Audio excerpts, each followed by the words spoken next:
கர்த்தருடைய பிள்ளைகள் நான் அஞ்சிட மாட்டேன், பயப்பட மாட்டேன்னு தைரியமாக இருக்கணும். அருமையான பிள்ளைகள் நல்ல பாடலை நம்மை பாடி உற்சாகப்படுத்தி பலப்படுத்தி இருக்கிறாங்க. ஆண்டவர் நமக்கு துணை நின்று எல்லாவற்றையும் அற்புதமாய் நடத்தி கொண்டு வருகிறார். கடந்த வாரம் முழுவதிலும் கர்த்தர் நமக்கு போதுமானவராக இருந்து நடத்தி இருக்கிறார்ல. இந்த நாளில் திறப்பின் வாசல் ஜெபம் நடைபெற்றது.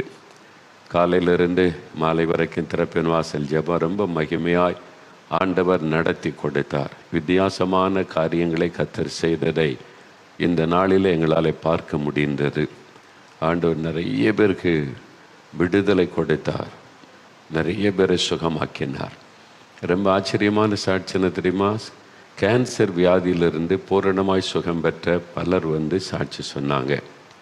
அதாவது 2 வருஷம் 3 வருஷம் ஆச்சு சுகம் பெற்று, இப்போது நோ கேன்சர் அப்படி இல்லை, அற்புதமான சுகம் பெற்றவங்க சந்தோஷமாக சாட்சி சொன்னாங்க. அதே மாதிரி அப்படிப்பட்ட நிறைய பேருக்கு ஜெபங்கள் ஏறெடுக்கப்பட்டது. ஆண்டவர் ஊழியத்திற்காக இன்றைக்கு நிறைய வாலிபர்கள் வாலிப பெண் பிள்ளைகளை தெரிந்து கொண்டார். அது நானே எதிர்பாராத காரியம். ஆவியானவர் திடீரென்று பேசினார், என்னால் தெரிந்து கொள்ளப்பட்டவங்க இருக்கிறாங்க, அவங்கள நான் தெரிந்து கொண்டிருக்கிறேன்னு சொல்லி கண்ணீரோடு ஒப்பு கொடுத்து கடைசி கால ஊழியத்தை நிறைவேற்ற பல வாலிபர்கள் வாலிப பெண் பிள்ளைகள் அர்ப்பணித்து கொண்டாங்க. ஆண்டவர் வித்தியாசமாக செயல்பட்டதை என்னாலே பார்க்க முடிந்தது. கர்த்தருக்கு ஸ்தோத்திரம் உண்டாகட்டும். இந்த நாளிலே கூட ஆண்டவர் உங்களோட பேசவும் உங்களுக்கு அற்புதம் செய்யவும் தான் உங்களை சந்தித்து கொண்டிருக்கிறார். நீங்கள் ஒருவேளை முதலாக இந்த நிகழ்ச்சியை பார்த்து கொண்டிருக்கலாம். யாரோ ஒரு நண்பர்கள் சொன்னாங்க, சொந்தக்காரர்கள் சொன்னாங்க அப்படின்னு பார்க்கலாம். அவங்க மூலமாக இயேசு உங்களுக்கு தன்னை வெளிப்படுத்துகிறார். இயேசு உங்களை நேசிக்கிறதுனால தான் யாரோ ஒரு ஃப்ரெண்டு மூலமாக சொந்தக்காரங்க மூலமாக அந்த நிகழ்ச்சியை கேள்விப்பட வைத்திருக்கிறார். நீங்கள் தற்செயலாக உட்காந்து பார்த்து கொண்டு இருக்கலை. வானத்தையும் பூமியை உண்டாக்கின இயேசு உங்கள் மேலே ரொம்ப அன்பும் கரிசனையும் உள்ளவர். நீங்கள் ஆசீர்வதிக்கப்படணும் என்பதற்காக இந்த நிகழ்ச்சியை பார்க்க வைத்திருக்கிறார். ஒருவேளை ஒரு தேவையோடு நீங்கள் பார்த்து கொண்டு இருக்கலாம். இந்த வியாதி, இந்த பிரச்சனை, இந்த போராட்டம், இந்த நெருக்கம் ஒரு அற்புதம் நடந்துடணும், அப்போ தான் இந்த காரியத்தில் நான் மாற்றத்தை பார்க்க முடியும்னு சொல்லி இயேசு உங்களுக்கு அற்புதம் செய்கிறவர். நம்ம ஜெபிக்கிறதுக்கு முன்னால் சில சாட்சிகளை நான் உங்களுக்கு வாசிக்க போகிறேன். ஒரு 5 சாட்சிகளை வாசித்த பிறகு 2 சாட்சிகளை வீடியோவிலேயே நம்ம பார்க்க போகிறோம். அது உங்களுடைய விசுவாசத்தை பலப்படுத்தும். சரியா? இதை வாசித்த பிறகு ஒரு 5 நிமிஷம் ஜெப நேரம், பிரார்த்தனை நேரம். நீங்கள் உங்களுக்காக ஜெபிக்கணும். உங்களுக்காக நீங்கள் இயேசு கிறிஸ்துக்கிட்ட ஜெபிக்கணும். அப்போ நீங்கள் எதுக்கு அப்படின்னு கேட்டால், நான் உங்களுக்கு உதவி செய்வதற்கு. நீங்கள் எப்படி ஜெபிக்கணும், எப்படி விசுவாசம் ஜெபிக்கணும்னு உங்களை பலப்படுத்தி உங்களை வழி நடத்துகிறது தான் ஊழியக்காரனுடைய வேலை. அற்புதம் செய்கிற ஒரு இயேசு. அப்போ உங்கள் ஜெபத்தை அவர் எதிர்பார்க்கிறார். எனக்கு ஜெபிக்கலாம் தெரியாத ஐயா அப்படின்னு சொல்கிறீங்களா? அது ரொம்ப சிம்பிளாக தான் உங்களுக்கு சொல்லி கொடுக்குறோம். உங்கள் வீட்டில் இருந்து கொண்டே பிரார்த்தனை செய்யலாம். நீங்கள் எங்கே இருக்கிறீங்களோ அங்கே இருந்து கொண்டே பிரார்த்திக்கலாம். அங்கேயே உங்களுக்கு அற்புதம் நடக்கும். அது எப்படி நடக்கும்? இந்த சாட்சிகளை நீங்கள் பார்க்கும்போதே உங்களுக்கு விளங்கிவிடும், எப்படி பிரார்த்திக்கணும், எப்படி அற்புதம் நடக்கும் என்பது. எப்படி இந்த அற்புதம்லாம் நடக்குது அப்படின்னு நினைக்கிறீங்களா? இந்த நிகழ்ச்சியை 167 நாடுகளில் இருந்து கர்த்தருடைய பிள்ளைகள் பார்க்கறது மட்டும் இல்லை, ஜெபிக்கிறாங்க. 167 நாடுகளில் இருந்து ஜெபிக்கிறாங்க. உலகம் முழுவதும் 5 கண்டத்திலும் இருந்தும் ஜனங்கள் பார்த்து இணைந்து ஜெபிக்கிறோம். பார்த்தீங்களா? அது மாத்திரம் நிறைய பாஸ்டர்ஸு, ஊழியக்காரங்க, முழுநேர ஊழியர்கள், சுவிசேஷகர்கள், மிஷினரிகள், அப்போஸ்தலர்கள் நிறைய பேர் இதில் இணைந்து இருக்கிறாங்க. அப்போது விதவிதமான ஊழியர்கள், விதவிதமான சபை பிரிவை சார்ந்தவர்கள், இப்படி பல தேசத்தின் மக்கள், பல மொழி பேசக்கூடிய மக்கள், இதே நேரத்தில் ஹிந்தி, கன்னடம், ஆங்கிலம், தெலுங்கு மொழியிலெல்லாம் மொழிபெயர்ப்பு செய்யப்பட்டு கொண்டு இருக்கிறாரு. அவங்க இந்தியா முழுவதும் பார்க்குறாங்க, பல மாநிலம். அப்போது பல மொழி பேசக்கூடியவங்க எல்லாரும் ஒரு மனமாக இணைந்து ஜெபிக்கும் போது எத்தனை வல்லமை உள்ளது பாருங்கள். அதனால்தான் இந்த ஜெபத்தில் அவ்வளோ வல்லமையான காரியம் நடைபெற்று கொண்டு இருக்கிறது. அப்போ எல்லாரும் இணைந்து பல லட்சம் பேர் சேர்ந்து ஒரு காரியத்துக்கு ஜெபிக்கும் போது அது ரொம்ப வல்லமை உள்ளது. அதனால் நீங்கள் அற்புதங்களை சுலபமாக பெற்றுக்கொள்ளலாம். இயேசு கிறிஸ்துக்கிட்ட சுகம் பெறுவது, அற்புதம் பெறுவது கஷ்டமே கிடையாது. அவரை விசுவாசித்து ஒரு சின்ன பிரார்த்தனை பண்ணால் போதும், அற்புதம் நடந்துவிடும். அவ்வளோதான். சரி, இப்போ அந்த சாட்சியை நான் வாசிக்கிறேன், கேளுங்க. முதலாவது சகோதரி விஜயலட்சுமி, தென்காசி மாவட்டம் இருக்குல்ல, தென்காசியிலிருந்து விஜயலட்சுமி. நான் இயேசுவை அறியாத குடும்பத்தை சார்ந்தவள். இவங்க கிறிஸ்தவம் கிடையாது. கடந்த 2023 வருடம் ஜனவரி மாதத்தில் என்னுடைய 2 கால்களிலும் கட்டி வந்தது. முதலில் சிறிதாக இருந்தது. 2 மாதத்தில் ஒரு தக்காளி பழம் அளவில் பெரிதாக மாறிவிட்டது. இதனால் மருத்துவமனைக்கு சென்றேன். பரிசோதித்த மருத்துவர், உங்களுக்கு சுகர் இருப்பதால் இந்த கட்டி வெடித்தால் உங்களுடைய 2 கால்களையும் எடுக்க வேண்டிய சூழ்நிலை வரும் என்று சொன்னார். அவர் சொன்ன அந்த வார்த்தையை கேட்டதும் எனக்குள் மிகுந்த பயம் ஏற்பட்டது. தொடர்ந்து இதற்காக மருந்து மாத்திரைகளை சாப்பிட்டும் கட்டி கொஞ்சம் கூட குறையவில்லை. தினந்தோறும் அதிகமாக வலித்து கொண்டே இருக்கும். இப்படிப்பட்ட சூழ்நிலையில் என்னுடைய பக்கத்து வீட்டில் உள்ள சகோதரி இயேசுவை குறித்து சொல்லி ஜெபிக்கலாமாக நிகழ்ச்சி குறித்து எனக்கு அறிமுகப்படுத்தினார்கள். பக்கத்து வீட்டில் இருந்த ஒரு சகோதரி, பார்த்தீங்களா எவ்வளோ ஒரு அருமையான ஊழியத்தை செய்திருக்கிறாங்க பாருங்க. கடந்த 2023 வருடம் மார்ச் மாதத்தில் ஒரு நாள் ஜெபிக்கலாம் அங்கே நிகழ்ச்சியை பார்த்தோம். 2023 போன வருஷம் ஜெப நேரத்தில் என்னுடைய பக்கத்து வீட்டு சகோதரி எனக்காக ஜெபித்தார்கள்.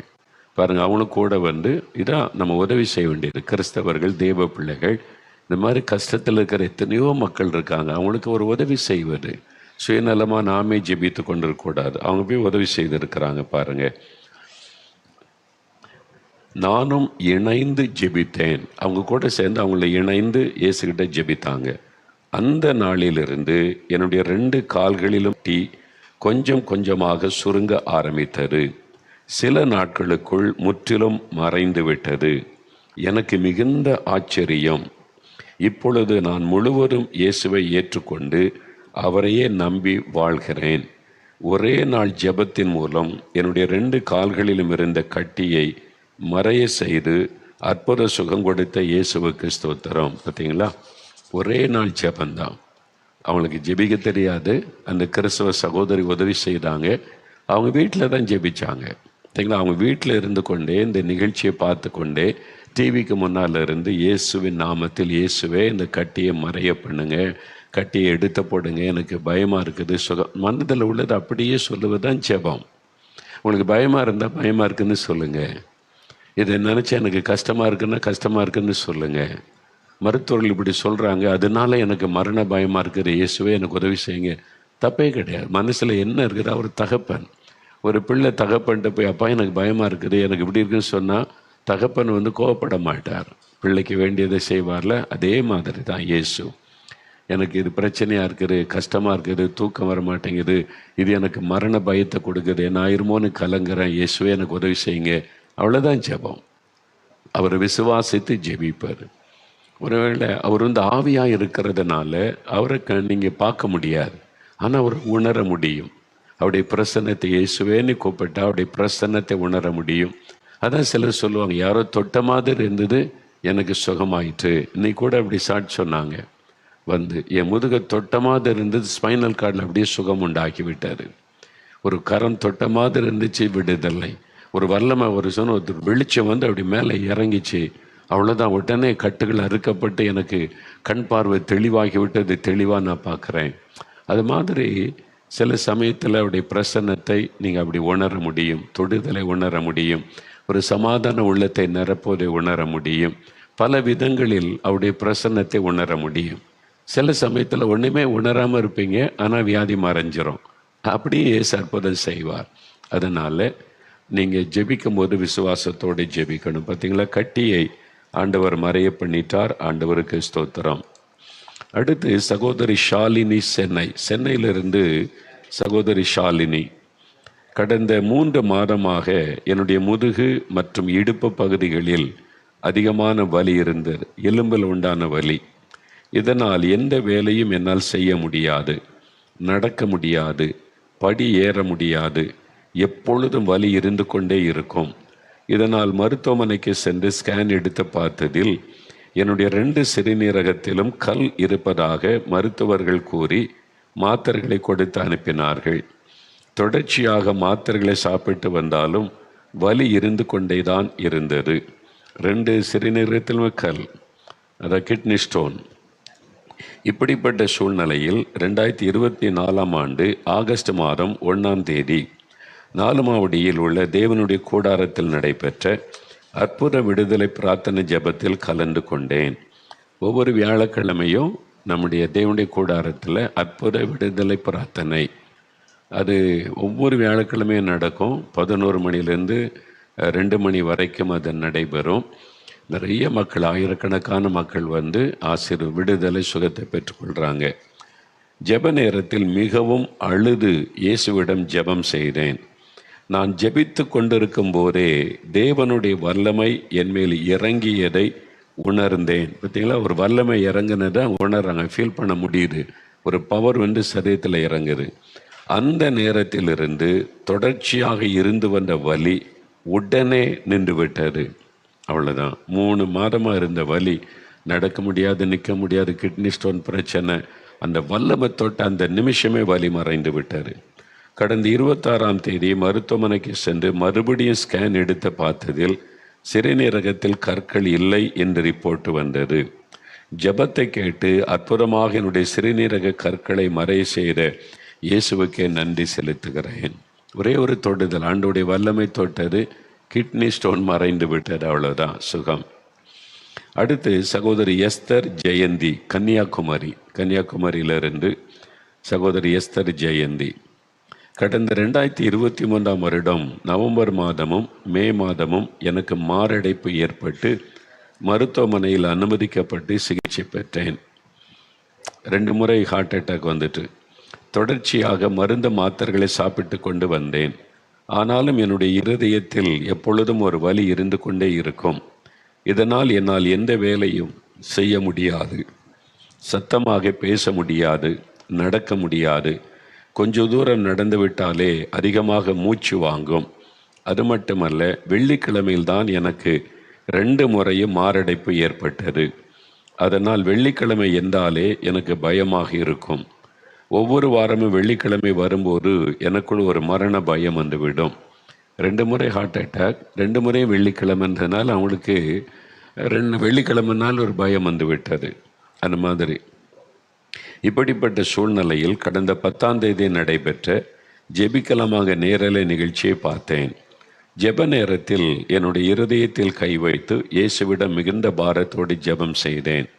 அந்த நேரத்தில் இருந்து தொடர்ச்சியாக இருந்து வந்த என்னுடைய நெஞ்சு வலி நின்று விட்டது. மரண பயமும் என்னை விட்டு போய்விட்டது.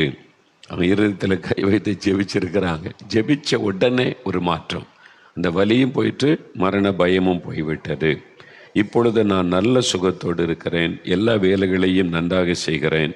ஜெபத்தை கேட்டு பாதிக்கப்பட்டிருந்த என் இருதயத்தை குணமாக்கின இயேசுவுக்கு மகிமை செலுத்துகிறேன். உங்களுக்கு கூட நீ பார்த்தீங்களா, கிட்னி ஸ்டோன் மறைய பண்ணிட்டார், இருதயம் ஆண்டு தொட்டு சுகமாக்கி விட்டார். இயேசுவால் செய்யக்கூடாத அதிசயமான காரியம் ஒன்றில் உங்களுக்கும் செய்வார் இன்றைக்கு நீங்கள் ஜெபிக்கும் போது. அடுத்தது சகோதரி ஷாலினி லட்சுமணன், திருவள்ளூர். இங்கேயும் ஒரு ஷாலினி லட்சுமணன் திருவள்ளூரை சார்ந்தவங்க. என்னுடைய சகோதரியின் வாழ்க்கையில் நடந்த சில பிரச்சனைகள் காரணமாக கடந்த 3 மாதமாக மன அழுத்தத்தினால் பாதிக்கப்பட்டிருந்தாள். அவருடைய சிஸ்டர் பாதிக்கப்பட்டாங்க, டிப்ரெஷன். முன்பு நடந்த காரியங்களையே எப்பொழுதும் யோசித்து கொண்டே இருந்ததினால் கடந்த 24ஆம் தேதி திடீரென்று ஃபிட்ஸ் வந்து பேச்சு இல்லாமல் கீழே விழுந்து விட்டாள். உடனே மருத்துவமனைக்கு அழைத்து சென்றோம். சிகிச்சை பெற்று வீட்டிற்கு வந்த பிறகும் அவள் வாழ்க்கையில் நடந்த பிரச்சனைகளை நினைத்து யாரிடமும் பேசவில்லை, சாப்பிடவில்லை, தண்ணீர் கூட குடிக்காமல் அழுது கொண்டே இருந்தாள். மனதளவில் பாதிப்பு, டிப்ரெஷன், பழைய காரியத்தை நினைச்சு அழுதுகிட்டே இருந்திருக்கிறாங்க.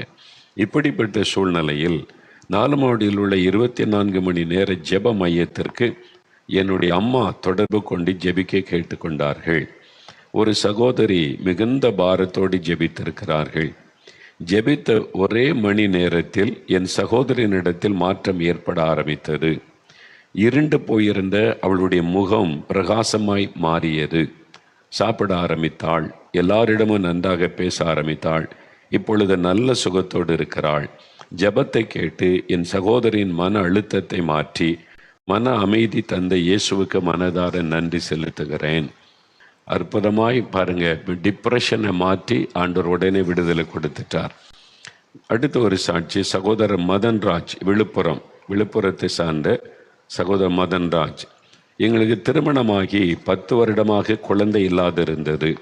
இதற்காக எங்கள் ஊரில் உள்ளவர்கள் எந்தெந்த புண்ணிய ஸ்தலங்களுக்கு செல்ல சொல்லுகிறார்களோ அத்தனை இடங்களுக்கும் சென்று பூஜை மற்றும் பரிகாரங்களை செய்தோம்.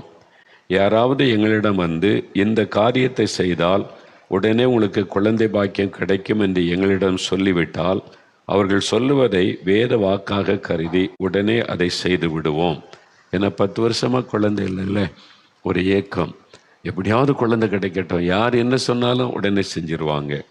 அதில் இன்னொரு காரியம் பாருங்க, இப்படி ஊர் எல்லையில் உங்கள் நகைகளை புதைத்து வைத்து பூஜை செய்தால் உடனே குழந்தை பாக்கியம் கிடைக்கும் என்று ஒருவர் சொன்னதால் நகைகளை இழந்திருக்கிறோம்.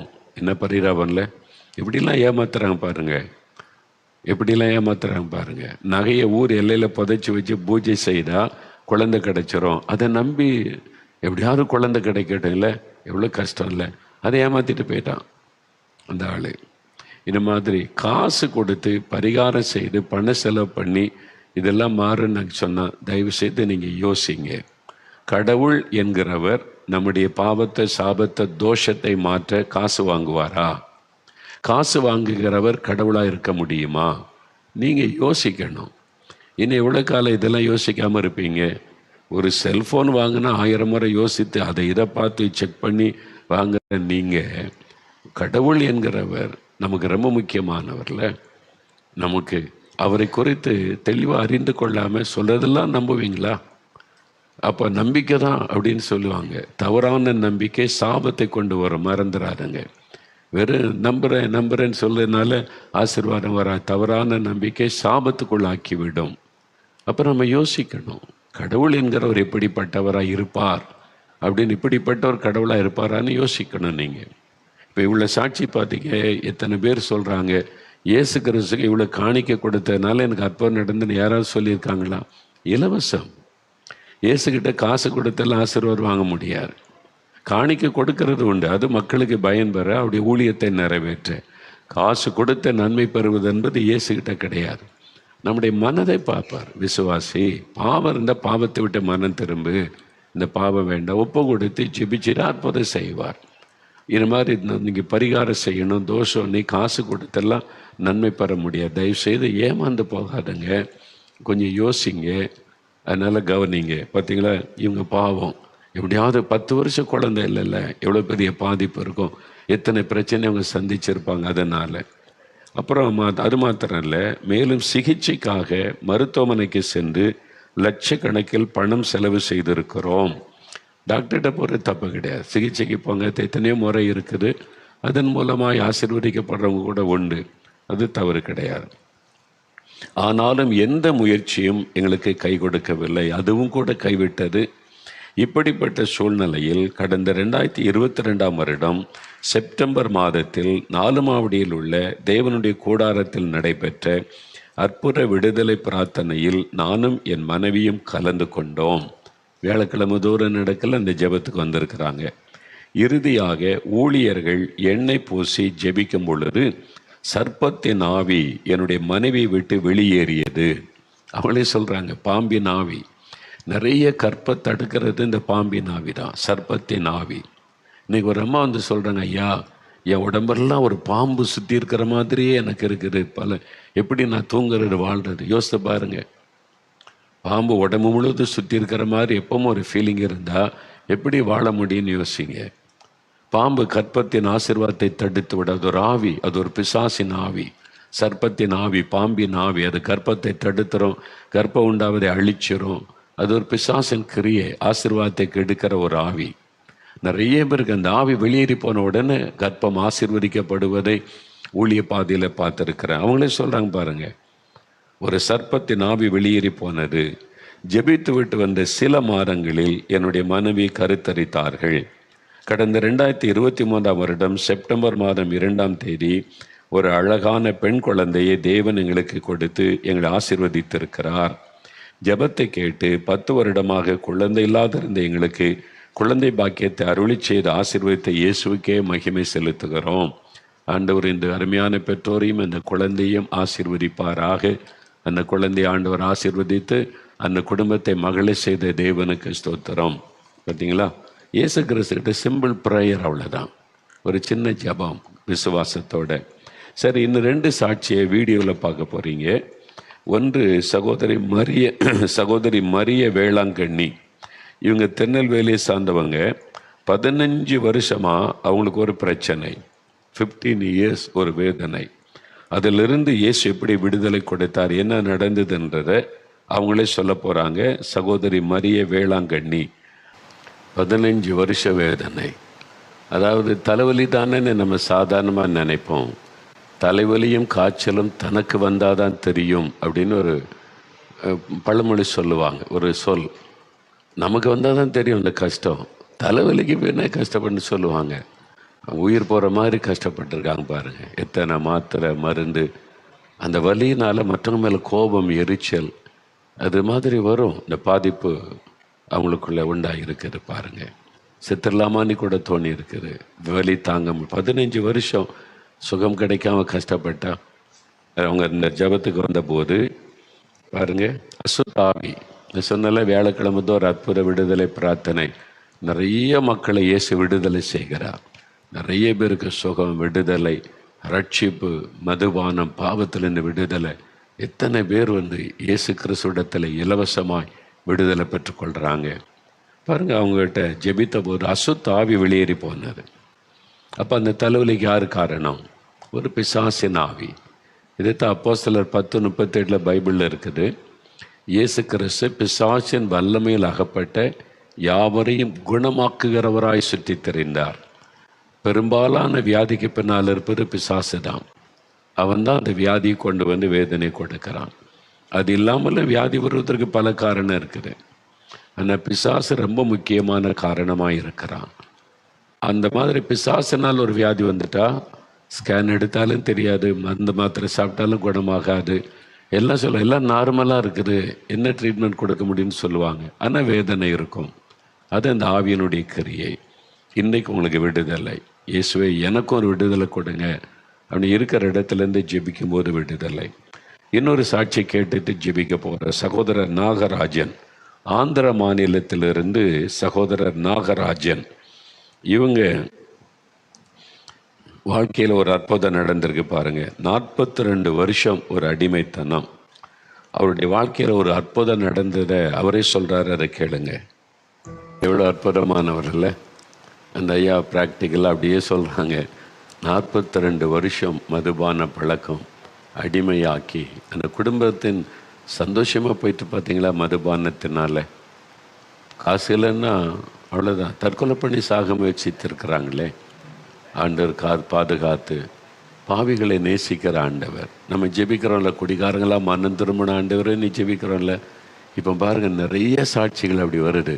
42 வருஷம் குடியில் இருக்கிறவங்க 30 வருஷம் அவங்க எல்லாம் மனம் திரும்பி ரட்சிக்கப்படுறாங்க. எப்படி? நம்ம ஜெபிக்கிறோம்ல, நம்ம உலகம் முழுதும் ஜெபிக்கிறோம். இந்த மதுபானத்துக்கு அடிமைப்பட்டவங்க விடுதலை அடையணுன்னே கர்த்தர் ஜெபத்தை கேட்டு விடுதலை கொடுத்து கொண்டே இருக்கிறார் பாருங்கள். ஜெபத்துக்கு பதில் இல்லாட்டினா 42 வருஷம் குடிகாரங்க வீட்டில் உட்காந்துருக்கு. வீட்டிலையே ஆண்டவர் அற்புதம் செய்கிறார்.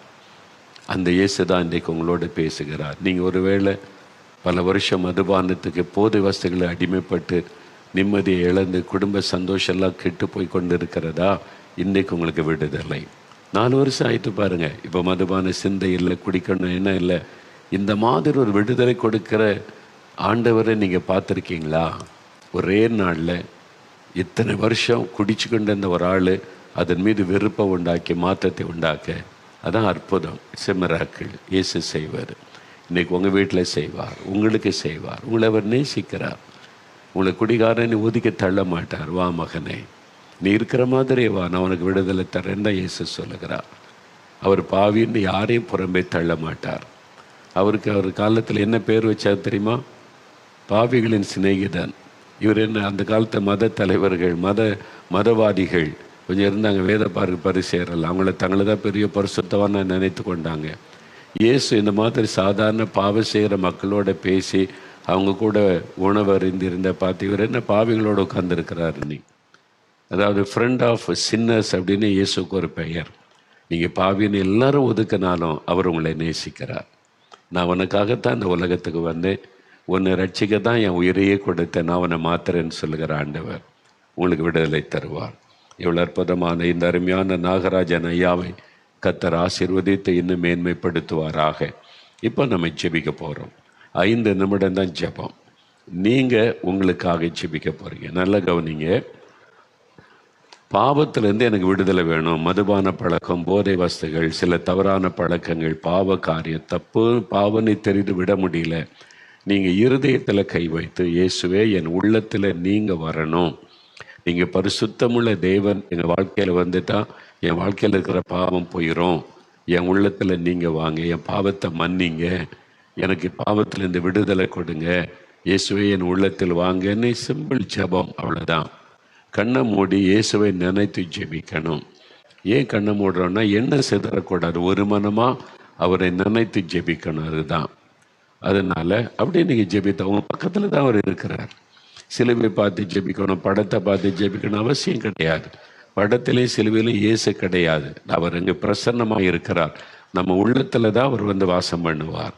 அது ஒரு அடையாளத்துக்கு வச்சுருக்கிறாங்க. சிலுவை படம்லாம் வந்து இங்கே கிறிஸ்தவங்க இயேசு கிறிஸ்து சிலுவையில் மரித்ததற்கு அடையாளமாக வச்சுருக்காங்களே தவிர அது வணக்கத்துக்குரியது அல்ல.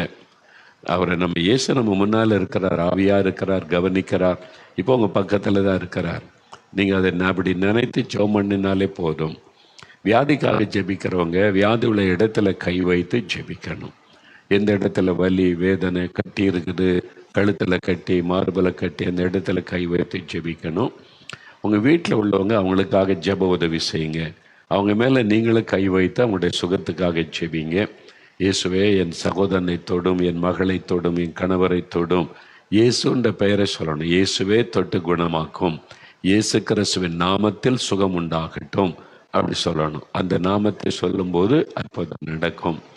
ஒருவேளை நீங்கள் பிசாசு போராட்டம், பயம் இருக்குது, ஒரு ஆவி பேசுது, கற்பத்தை தடுக்கிறது, அழிக்கிறதுனா நீங்கள் நெஞ்சில் கை வைத்து கொண்டு இயேசுவின் நாமத்தில் இந்த பிசாசினுடைய ஆவி விலகட்டும். பார்த்தீங்களா, அந்த சகோதரர் தலையில் கை வைத்து ஜெபிச்சார், ஆவி போய் விட்டார். அப்படி உங்களுக்கு எது வசதி அப்படி ஜெபிக்கலாம். ஆனால் இயேசுவை விசுவாசித்து ஜெபிக்கணும், அவ்வளோதான். மற்றவங்களுக்கு ஆஸ்பத்திரியில் இருக்கிறாங்க, அவங்க மேலே கை வைத்து நீங்கள் ஜெபம் செய்யுங்க. நீங்கள் வீட்டில் இருக்கிறீங்க, அவங்க ஆஸ்பத்திரியில் இருக்காங்க, அவங்கள நினைத்து இப்போ ஆஸ்பத்திரியில் இருக்கிறவங்கள தொடுங்கன்னு ஜெபிங்க, அற்புதம் நடக்கும். குழந்தைகள் ஹைப்பர் ஆக்டிவாக இருக்கிறாங்க, மூளை வளர்ச்சி இல்லை, என் குழந்தை இப்படி பாதிக்கப்பட்டிருக்குது, குழந்தை தலையில் தாயும் தகப்பன்னு கை வைங்க. ஆண்டவரே இந்த குழந்தைகளுக்கு தந்தது நீங்கள் தானே, என் குழந்தைக்கு நல்ல சுகத்தை கொடுங்க, ஒரு அற்புதம் செய்யுங்க. நீங்கள் ஜெபிக்க ஜெபிக்க ஜெபிக்க மாற்றம் வருவதை பார்ப்பீங்க.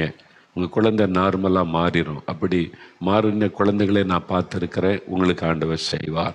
சோர்ந்து போகாதுங்க. விசுவாசத்தை விட்டு விடாமல் தொடர்ந்து ஜெபிங்க. அதனால தான் வாரம் நம்ம ஜெபிக்கிறோம் பாருங்கள். எல்லா வாரமும் வெள்ளிக்கிழமை உபவாச ஜெபம், தினந்தோறும் கூட நம்ம நிகழ்ச்சியில் வியாதியஸ்தருக்காக ஜெபிக்கிறோம். நீங்கள் ஆண்டவரை உறுதியாக பற்றி கொண்டீங்கன்னா கட்டாயம் உங்களுடைய வாழ்க்கையில் அற்புதம் நடக்கும். இப்போ நம்ம ஜெபிக்கலாமா? முடிந்தால் முழங்கால் படிட்டு கொள்ளுங்க. எனக்கு இப்படி பழக்கம் இல்லை அப்படின்னு சொன்னால் உட்கார்ந்து கண்களை மூடி கருத்தாக ஜெபிக்கணும். இயேசுடைய பெயரை சொல்லி ஜெபிக்கணும். 5 நிமிஷம்தான். அந்த 5 நிமிஷத்தில் ஒரு அற்புதம் நடக்கும். இயேசுடைய தொடுதலை உணர்வீங்க, விடுதலை. ஜெபிக்கலாமா? அப்படியே கண்களை மூடி. இயேசுவே உமக்கு ஸ்தோத்திரம், இத்தனை பேருக்கு சுகம் கொடுத்துருக்கிறீங்க, அற்புதம் செய்திருக்கிறீங்க, அதற்காக ஸ்தோத்திரம். குழந்தை செல்வத்தை கொடுத்துருக்கிறீங்க, அவங்களுடைய நிந்தையை மாற்றி இருக்கிறீங்க, உங்களுக்கு ஸ்தோத்திரம் ஆண்டவரே. ஜெபித்த மக்களுக்கெல்லாம் அற்புதம் செய்திருக்கிறீங்களே, நீங்கள் எவ்வளோ அற்புதமான ஆண்டவருமை ஸ்தோத்தரிக்கிறோம். இப்போ எனக்காக நான் ஜெபிக்கிறேன், எங்கள் குடும்பத்திற்காக ஜெபிக்கிறேன். இயேசுவே என்னை தொடுங்க, இயேசுவே விடுதலை கொடுங்க, இயேசுவே இந்த வியாதியை எடுத்து போடுங்க, இயேசுவே இந்த பாவத்தை என்னை விட்டு விலக பண்ணுங்க. இந்த பாவத்தை விட முடியல, அந்த பாவ ஆசை என்னை அடிமைப்படுத்துது, இயேசுவின் நாமத்தில் எனக்கு விடுதலை உண்டாகட்டும். ஜெபம் பண்ணுங்க. நீங்கள் சொல்லுங்கள், வாய் திறந்து மற்றவங்க ஜெபம் பண்ணுங்க, இயேசுவே எங்கள் அப்பாவை தொட்டு விடுதலை கொடுங்க, என் சகோதரனை தொட்டு விடுதலை கொடுங்க, இயேசுப்பா அவங்களை தொடுங்க, விடுதலை கொடுத்துருங்க, ஜெபம் பண்ணுங்க, சுகம் கொடுங்க. ஆண்டவரே கற்பத்தின் ஆசீர்வாதம் வேணும், குழந்தை செல்வத்தை கொடுத்து ஆசீர்வதிங்க, தடைப்படுத்துகிற ஆவிகள் விலகட்டும், சர்ப்பத்தின் ஆவிகள் பிசாசின் கிரியைகள் அழியட்டும், மந்தர பெலிசூனிய வல்லமைகள் அழியட்டும். ஜெபிங்க ஜெபிங்க, நீங்கள் ஜெபிக்க ஜெபிக்க ஆண்டவருடைய வல்லமை இறங்குகிறது. இயேசுவே தொடும், இயேசுவே குணமாக்கும், இயேசுவே விடுதலை தாரும், இயேசுவே ஆசீர்வதியும். வேலை இல்லாதவங்க வேலைக்காக ஜெபிங்க, திருமண தடைகள் நீங்கி பிள்ளைகளுக்கு திருமணம் வாய்க்கட்டும்னு ஜெபம் பண்ணுங்க. ஆமாம், உங்களுக்கு என்ன ஆசீர்வாதம் வேணுமோ ஜெபிங்க, சுகம் மாத்திரமல்ல ஜெபிங்க. ஆண்டவர் உங்களுடைய ஜெபத்தை கேட்டு விடுதலை செய்து கொண்டே இருக்கிறார். இப்பொழுது ஆண்டவருடைய கரம் தொடுகிறது, விடுதலை உண்டாகிறது. இயேசுவே உமக்கு ஸ்தோத்திரம், நீங்கள் விடுதலை தந்து கொண்டு இருக்கிறீங்க, அதற்காக உமக்கு ஸ்தோத்திரம் ஆண்டவரே. சுனீரா என்கிற ஒரு மகள் ஜெபிக்கிறீங்க. ஆண்டவருடைய வல்லமை உன்னை தொட்டு குணமாக்குகிறது மகளே. உன் சரீரத்தில் ஆண்டவருடைய வல்லமை இறங்குகிறது. எலும்புகளில் உண்டான வலிகளை ஆண்டவர் எடுத்து போடுகிறார். சுகத்தை நீ பெற்றுக்கொள்ளுகிறாய் மகளே. சுனீரா, இயேசுவுக்கு ஸ்தோத்திரம் என்று ஆண்டவரை மகிமைப்படுத்தி இப்பொழுது பேள் என்கிற ஒரு மகள், பேள் முத்து, அந்த பெயர் பேள் அப்படின்ற பெயருடைய ஒரு மகள், ஆண்டவர் உன்னை தொடுகிறார் மகளே. உன்னுடைய தலையில் உனக்கு ஒரு குடைச்சல், தலைவலியிலிருந்து சுகம் கொடுத்தார் நீ கேட்டபோது எனக்கும் சுகம் கொடுங்க ஆண்டவரே நீ மனசில் ஜெபிக்க ஆரம்பிச்சிட்ட. உன் தலைக்குள்ளே ஒரு பூச்சி குடையிற மாதிரி ஒரு வேதனை, அது எப்படி எக்ஸ்பிளைன் பண்ணி சொல்றதுன்னு கூட தெரியல. ஸ்கேன் ரிப்போர்ட்லலாம் ஒன்றுமே இல்லைன்னு சொல்கிறாங்க, இது உன்னுடைய மன பிரம்மன்னு சொல்கிறாங்க. ஆனால் அது உண்மையிலே உன்னை பாதித்த வலி உண்டாக்கி கொண்டு இருக்கிறது. அது ஒரு பொல்லாத ஆவி. இயேசு கிறிஸ்துவின் நாமத்தில் உன்னை விட்டு விலகுகிறது மகளே. உன் ஜெபம் கேட்கப்பட்டது. இயேசுவுக்கு ஸ்தோத்திரம் சொல்லுமா, வாயை திறந்து இயேசுவே ஸ்தோத்திரம், எனக்கு சுகம் தந்துட்டா ஸ்தோத்திரம் சொல்லுங்க, விடுதலையை நீங்கள் காண்பீர்கள். பத்மாவதி ஆண்டவர் உங்கள் ஜெபத்தை கேட்டு இருக்கிறார். ஆண்டவருடைய வல்லமை உங்களுடைய கர்ப்பப்பையில் இருக்கிற பிரச்சனையை மாற்றுகிறது. சர்ப்பத்தின் ஆவி இயேசுவின் நாமத்தில் அழிக்கப்படுகிறது. அந்த ஆவி உன்னுடைய விலகி போகிறது. கர்ப்பத்தை தடுத்து அழித்து கொண்டிருந்த ஆவி, அந்த பொல்லாத பிசாசு விலகுகிறது. கர்ப்பப்பையில் அந்த பகுதியில் வலி இருந்து கொண்டே இருக்கும், அந்த வலி மாறுகிறது. இனி கர்ப்பத்தின் ஆசீர்வாதத்தை நீங்கள் காண்பீங்க. இயேசுவுக்கு நன்றின்னு சொல்லுங்க, ஆண்டவரை ஸ்தோத்திரம் பண்ணுங்க. ஆண்டவர் தொட்டு விட்டார், விடுதலை தந்து விட்டதற்காக ஸ்தோத்திரம். ஆர்த்தி என்கிற மகள் ஜெபிக்கிறீங்க. உங்களுடைய சரீரத்தில் பல வியாதிகள், எதில் நான் கை வைத்து ஜெபிக்கிறது, பல வியாதியில் கஷ்டப்படுகிறேன்னு நினைக்கிறீங்க. ஆர்த்தி, உங்களுடைய ஜெபம் கேட்கப்பட்டது. ஆண்டவர் இயேசுடைய வல்லமை தலை முதல் கால் வரை இறங்கி வருகிறது. சகல நோய்களும் இயேசுவின் நாமத்தில் விலகுகிறது. இயேசுவுக்கு ஸ்தோத்திரம். என் ஆண்டவரை துதித்து மகிமைப்படுத்துங்க. இயேசுவுக்கு நன்றி சொல்லுங்கள். இப்பொழுது நன்றி சொல்லுங்க.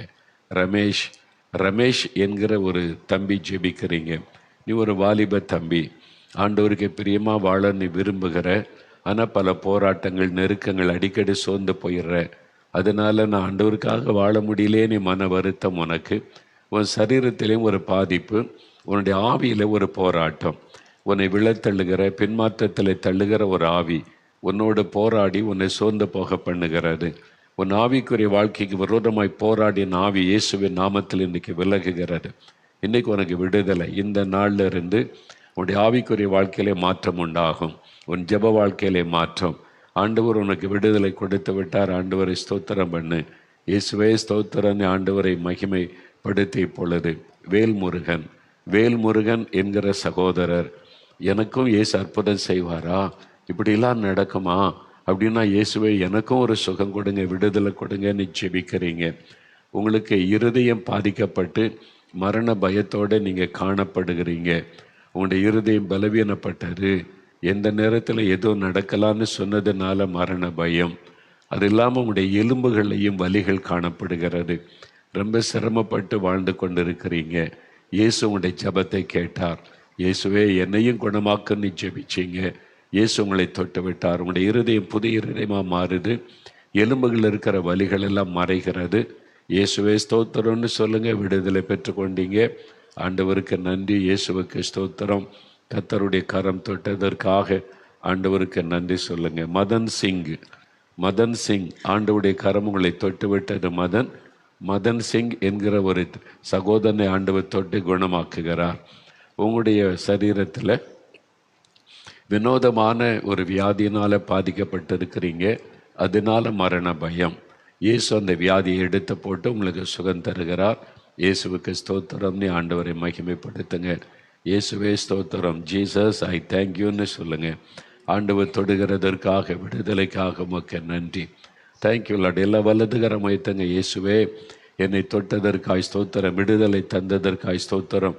நான் கேட்டதை பெற்றுக்கொண்டேன் என்று விசுவாசிக்கிறேன். இயேசுவே உமக்கு நன்றி நன்றி.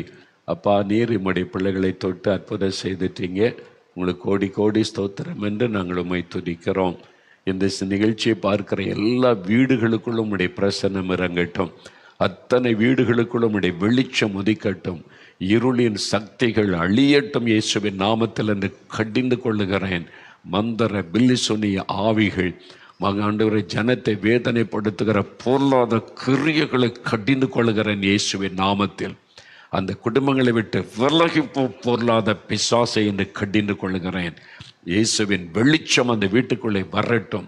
அந்த இருளின் கிரியைகளெல்லாம் அழியட்டும். ஜனங்களை வஞ்சிக்கிற, ஏமாற்றுகிற, பயப்படுத்தி அடிமைப்படுத்துகிற பிசாசின் ஆவிகளை நான் கடிந்து கொள்கிறேன். விடுதலை உண்டாகட்டும், விடுதலை உண்டாகட்டும். மக்களை பயப்படுத்தி அடிமையாக்கி அவர்களை சிறுமைப்படுத்துகிற பிசாசை உன்னை கடிந்து கொள்கிறேன் இயேசுவின் நாமத்தில். வெளியேறி பொல்லாத ஆவியே, இயேசுவின் நாமத்தில். நிறைய குடும்பங்களுக்குள்ள ஆண்டவருடைய வெளிச்சம் வருகிறதை நான் பார்க்கிறேன். நிறைய குடும்பத்தில் பயத்தை உண்டாக்குற ஆவி, அடிமைப்படுத்துகிற ஆவி, எனக்கு அதை செய் இதை செய், இல்லாட்டி நான் அப்படி செஞ்சிருவேன் இப்படி செஞ்சிருவேன், நீ பயப்படுத்தி வேதனைப்படுத்துகிற ஆவிகள் விலகுகிறது. இன்றைக்கு பல குடும்பங்கள் விடுவிக்கப்படுகிறது. இயேசுவுக்கு ஸ்தோத்திரம். அப்பா, ஜனங்கள் மீது நீங்கள் எவ்வளவு அன்பு வைத்து அவங்களுக்கு நீ விடுதலை தந்து கொண்டு இருக்கிறீர். இயேசுவே ஸ்தோத்திரம் சொல்லுங்க. வாய்த்தரன் இயேசுவே உமக்கு ஸ்தோத்திரம், ஸ்தோத்திரம், ஸ்தோத்திரம். ஆண்டவருடைய வல்லமை தொட்டதற்காக உமக்கு நன்றி, உமக்கு நன்றி, உமக்கு நன்றி. ஆண்டவரே உமக்கு நன்றி. ஆபிரகாம் என்கிற ஒரு ஊழியக்காரர், நீங்கள் தேவனுடைய ஊழியத்தை செய்கிறவங்க. ஆபிரகாம் உங்களுடைய பெயர். படுக்கையில் இருக்கிறீங்க, வியாதி படுக்கை, மரண படுக்கையில் பல மாதமாக கஷ்டப்படுறீங்க. நீங்கள் உண்மை முத்தமாய் ஊழியம் செய்கிற ஊழியக்காரர். பணத்துக்காக அல்ல, பேர் புகழுக்காக அல்ல, தாழ்மையாய் ஊழியம் செய்கிற ஊழியக்காரர். ஆனால் நீங்கள் பாதிக்கப்பட்டு சரீரத்தில் வியாதியினால் மனசோர்ந்து படுத்திருக்கிறீங்க. இயேசு உங்கள் பக்கத்தில் வந்து நிற்கிறார், அவர் தொடுகிறார். இயேசுவின் நாமத்தில் உங்களுடைய மரண படுக்கை, அந்த வியாதி படுக்கை மாறுகிறது. இன்றைக்கு உங்களுடைய சரீரம் உயிர்ப்பிக்கப்படுகிறது. எழுமுங்க, ஆண்டவருடைய வல்லமை தொட்டு விட்டது, சுகமாயிட்டீங்க.